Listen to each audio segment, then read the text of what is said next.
Tonight on UI7 Live, we're following an update on the ceasefire between the US and Iran, and why the contest over the Strait of Hormuz may be felt directly in your wallet. Then, as gas prices rise, a newly introduced bill in Illinois could help to reduce those costs. And how a UI professor contributed to the Artemis II launch. All that and more as UI7 Live starts right now.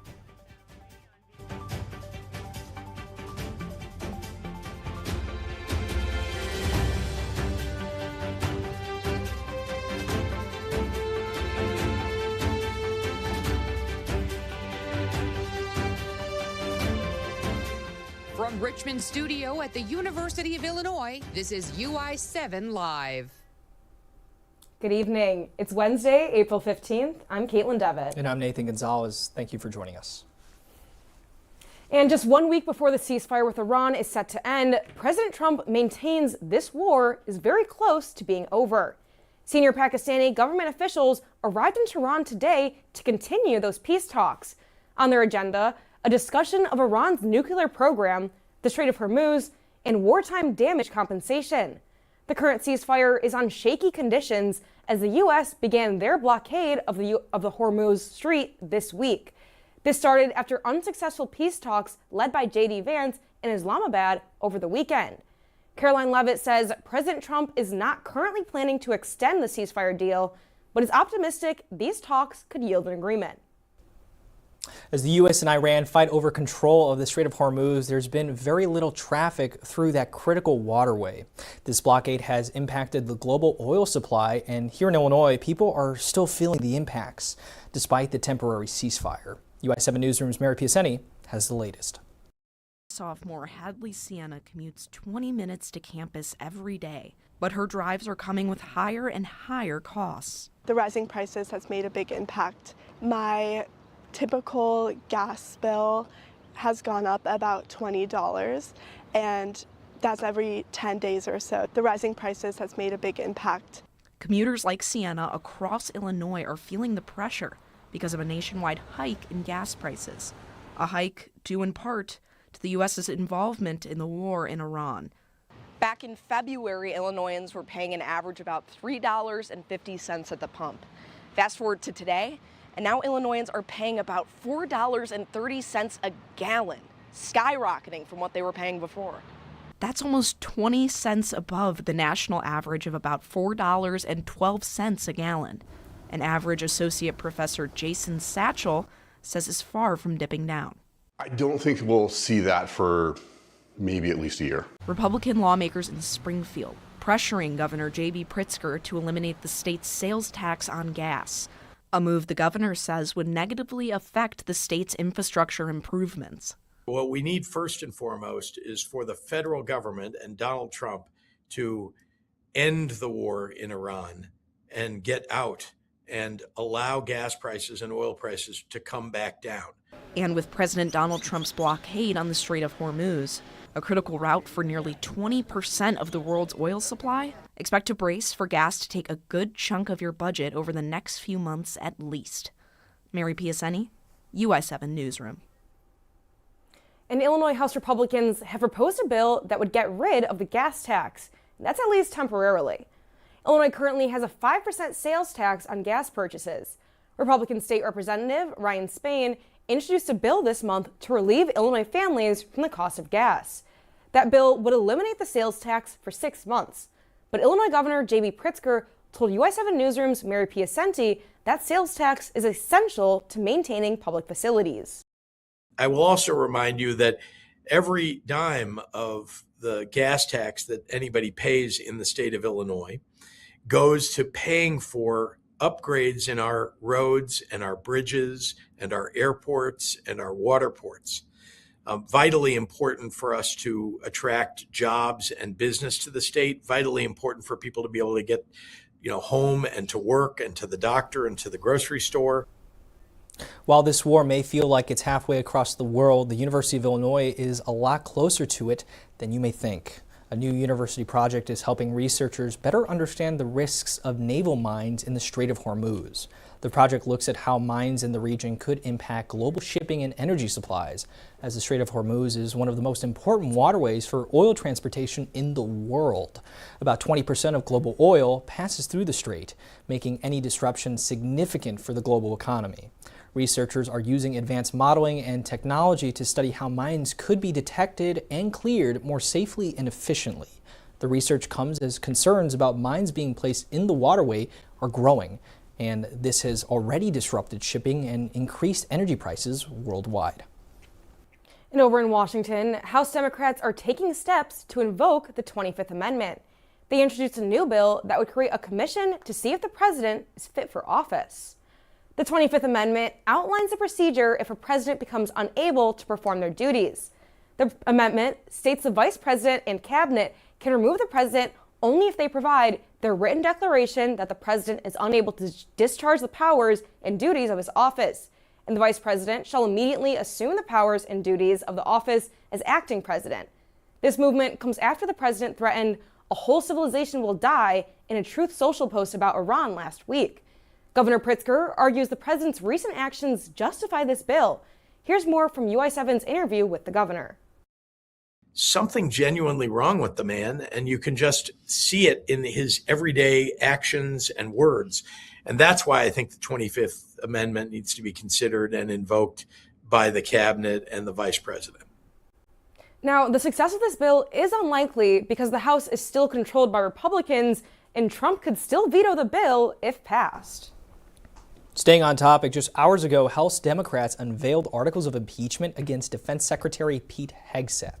The resolution lists 6 impeachment articles: unauthorized war against Iran and reckless endangerment of U.S. service members, violations of the law of armed conflict and targeting of civilians, negligence and recklessness handling of sensitive information, military information, obstruction of congressional oversight, abuse of power and politicalization of the armed forces, and conduct bringing disrepute upon the U.S. and its armed forces.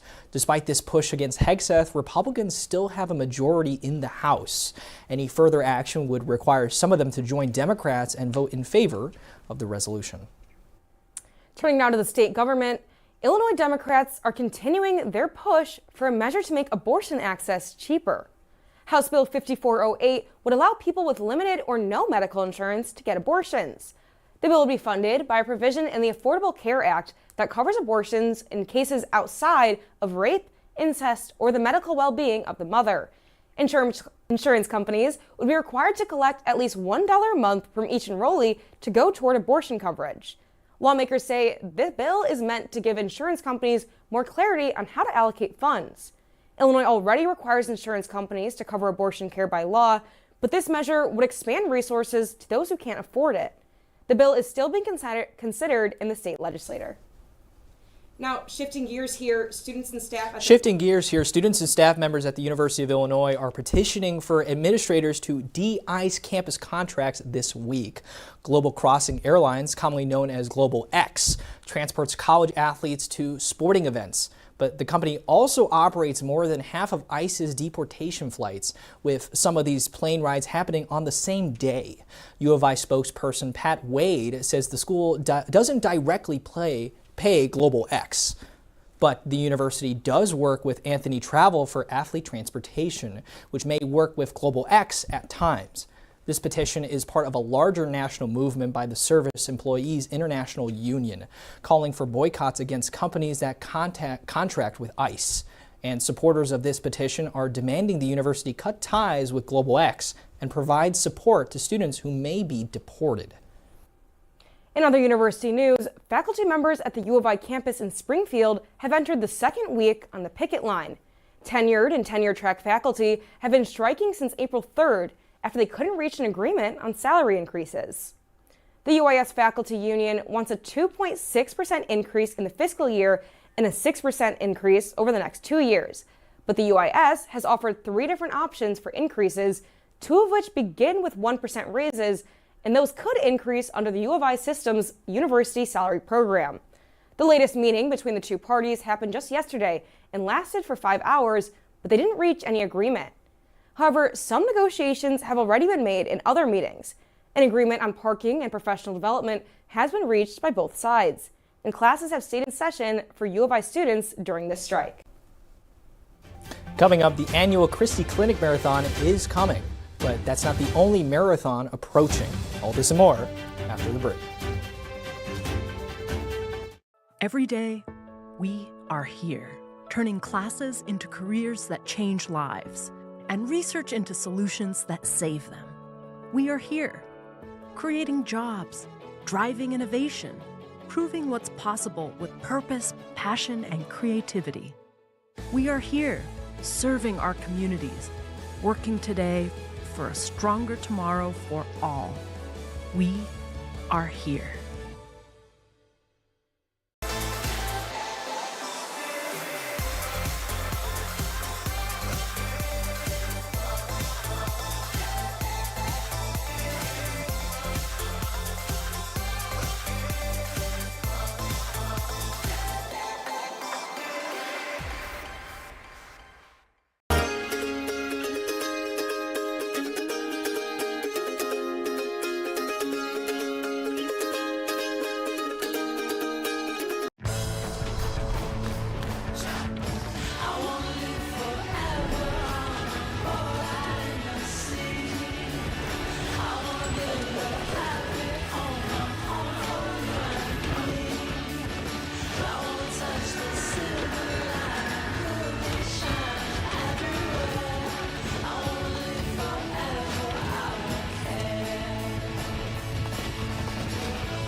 Vintage fashion and local shopping are coming together this weekend in Champaign, Urbana. The Illinois Vintage Fest is taking place at Lincoln Square Mall, featuring more than 50 vendors selling vintage clothing, jewelry, and collectibles. Organizers say the event is free to attend and open to the public, making it a popular stop for students and community members looking for affordable and sustainable fashion options. The festival is part of a growing trend of vintage markets in the area, bringing together local sellers and shoppers in a community-focused space. Organizers encourage attendees to come early for the best selection and to support small businesses. You can catch the event this Saturday and Sunday from 11 a.m. to 6 p.m. at the Lincoln Square Mall. And staying in Champaign, Praise Odoms has a story on one U of I expert who turned the mission around the moon into a reality. Now, Praise, what can you tell us? That's right, Caitlin. I got to take a closer look at how a University of Illinois professor played a key role in NASA's Artemis II mission by helping to guarantee a safe journey into space. Take a look.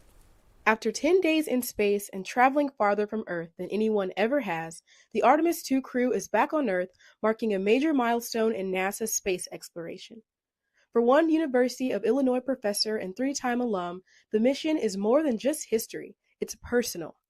Before coming to U of I to teach, Dr. Joseph Gonzalez worked on the space launch system at Boeing, helping develop the rocket that powered Artemis II. How I got that opportunity. So-and-so is retiring. We need someone to lead this opportunity to develop hardware for the space program to test their propulsion systems. You know, are you interested in doing this? And of course, yeah, let's do it. Not only did Gonzalez help make the mission possible, but on launch day, he brought University of Illinois students along to experience history firsthand.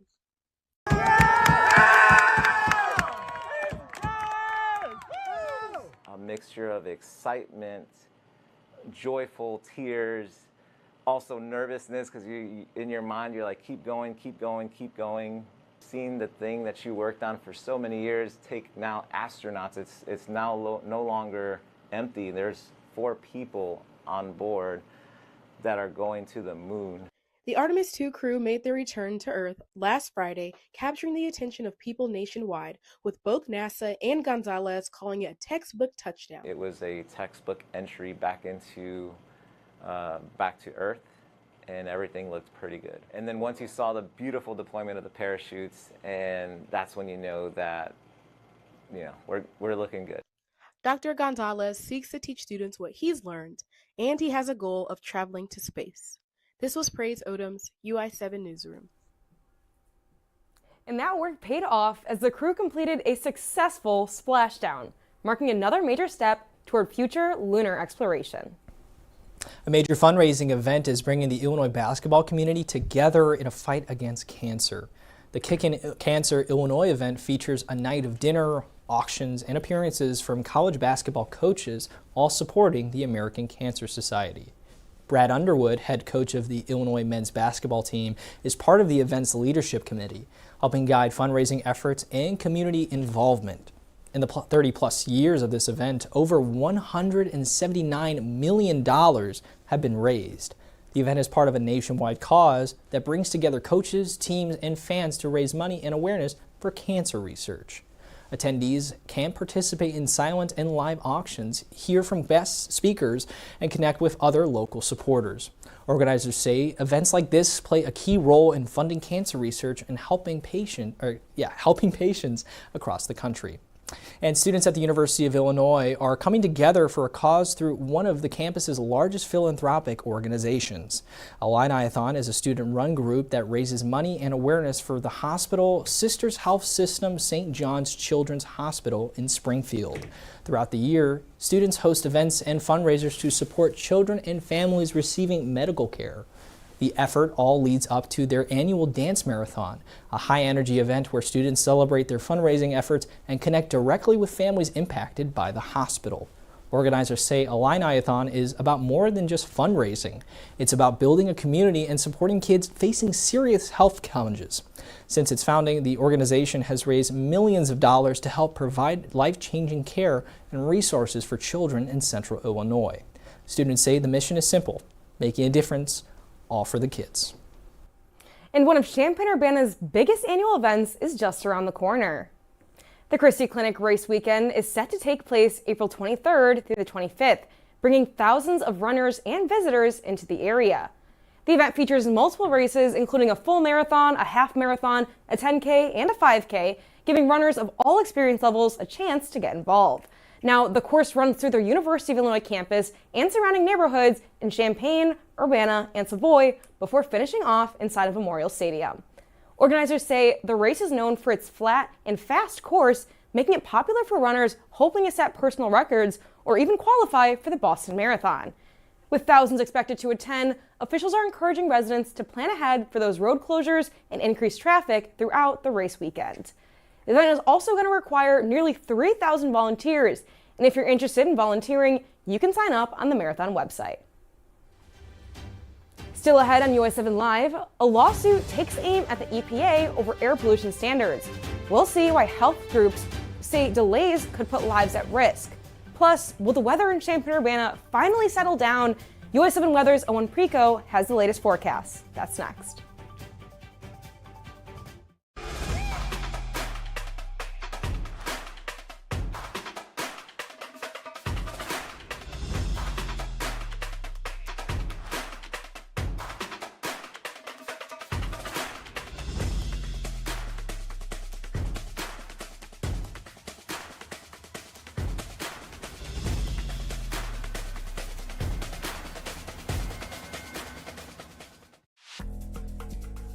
The College of Veterinary Medicine plays a unique role here at the University of Illinois.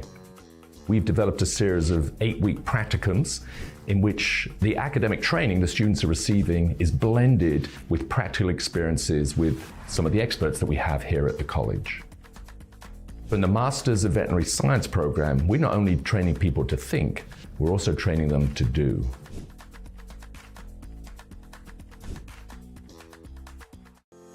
When we work together, we achieve the extraordinary. Across the state, we're breaking down barriers and bringing people together. And we're developing solutions that ensure all communities benefit from the progress that innovation inspires. The University of Illinois system is leading the charge to co-create a brighter future for everyone. Let's achieve the extraordinary together.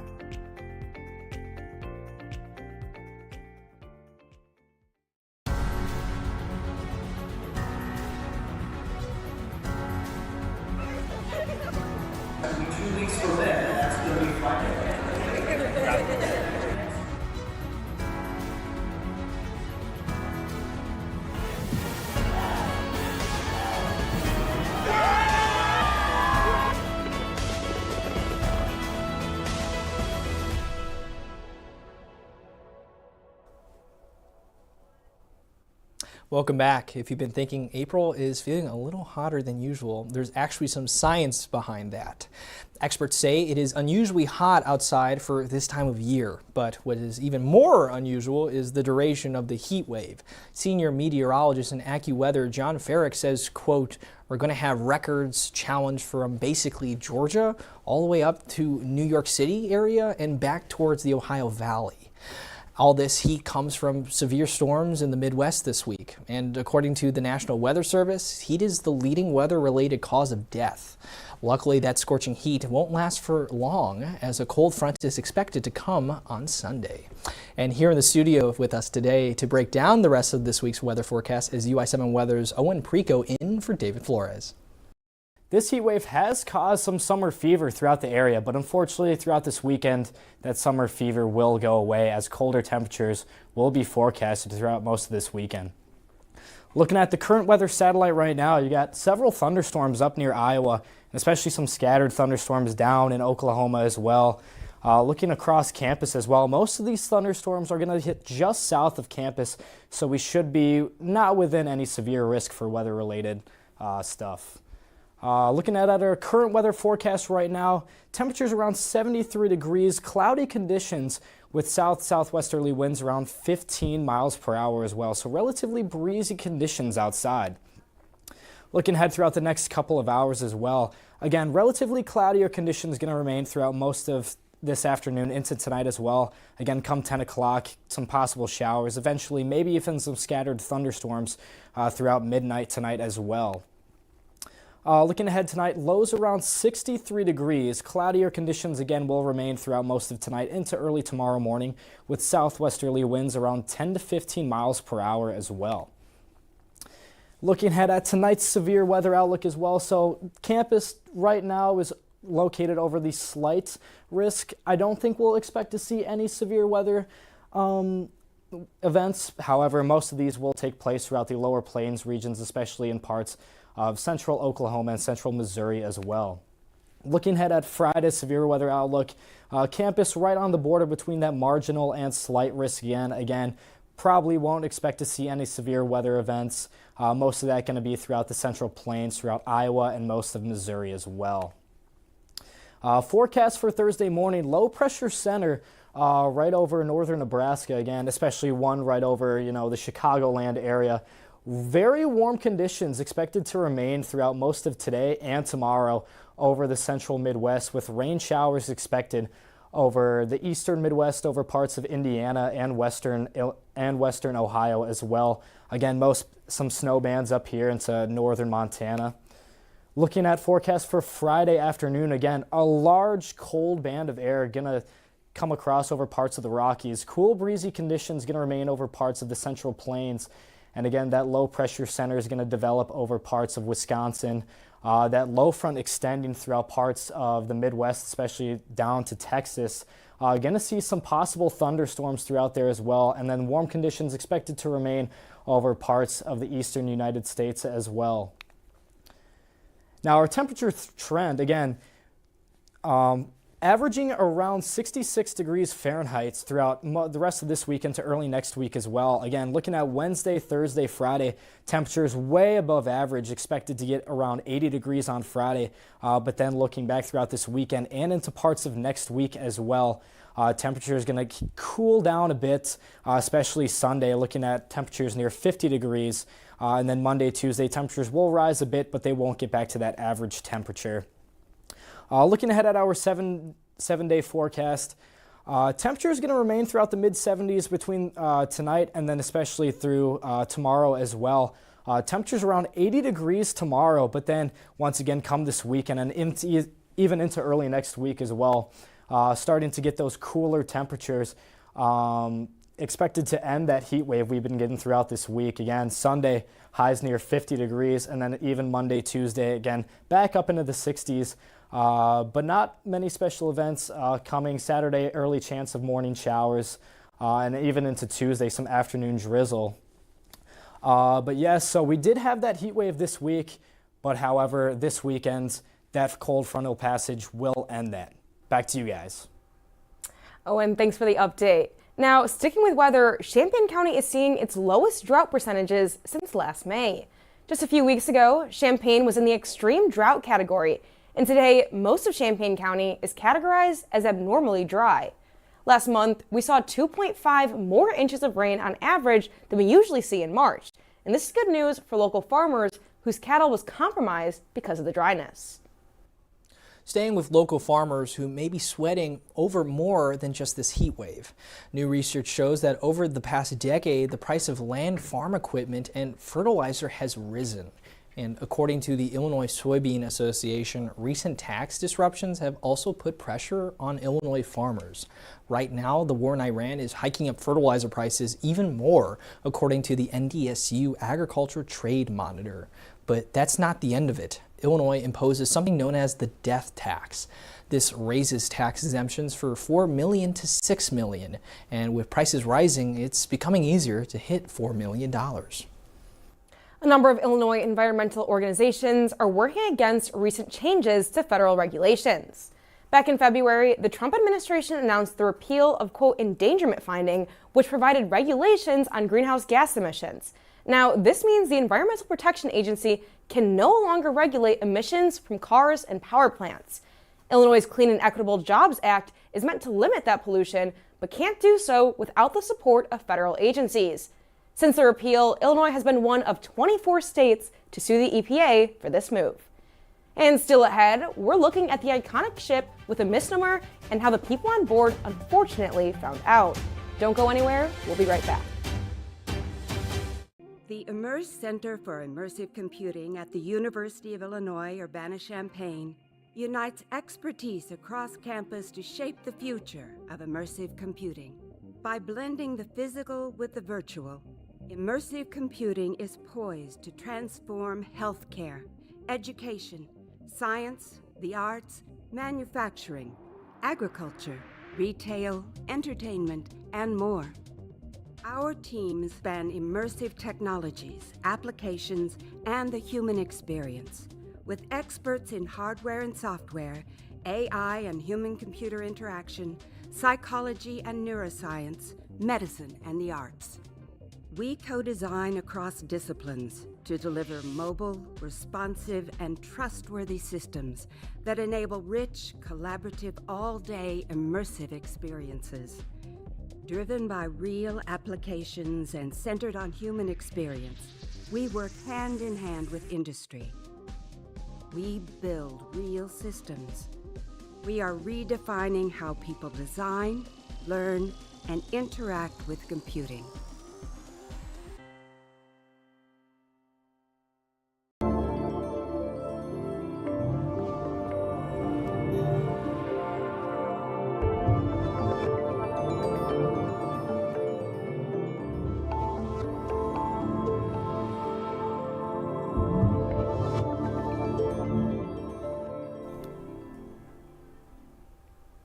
Welcome back to UI7 Live. On this day in history, the revolutionary, unsinkable ship fell to the bottom of the Atlantic Ocean.